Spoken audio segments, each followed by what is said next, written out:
যাচ্ছে আমাদের এলাকায় একটা রাসেল ভাইপার ধরে পড়েছে। সে কি জানি একটা খেয়েছে,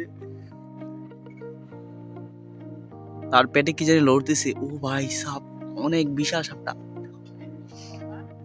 অনেক বিশাল। তিনি কিন্তু দেখা যাচ্ছে কিন্তু মৃতর মতো, কিন্তু তাকে কিন্তু নাড়া দিলেই কিন্তু তিনি কিন্তু কেঁপে উঠবে। দেখুন গাইস, তাকে আমরা এখন কিন্তু নাড়া দিব। এই রাসেল ভাইপার, ওই দেখো বাবা কিভাবে তিনি চুবল নিতেছে। সিরিয়াসলি গাইস, রাসেল ভাইপারটা কিন্তু সেই, দেখছো কি বিশাল। তিনি কিন্তু অধিকাংশ এখনো বাইর করে নাই। সিরিয়াসলি, ও ভাই সাব, ও ভাই সাব, এটা কি, এটা কি, ও ভাই, ও ভাই, ও ভাই, এটা কিন্তু চলে যেতেছে।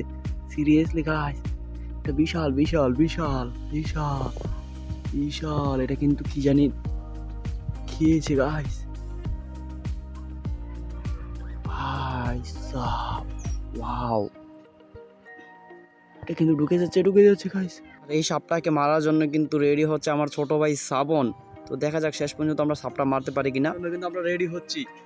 দেখুন দেখুন দেখুন দেখুন দেখুন, এখানে কিন্তু আমার ছোট ভাই কিন্তু রেডি রেডি পানি দিচ্ছেন দিচ্ছেন। রাসেল ভাইপারকে কিন্তু শেষ পর্যন্ত কিন্তু এখানে কিন্তু মৃত্যুর স্বাদ গ্রহণ করতে হলো সেই কসাই শ্রাবণের হাত থেকে।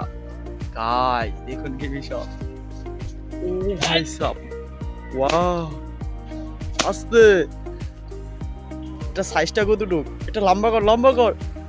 ও ভাই সাব, সিরিয়াসলি কি ছিল, পাও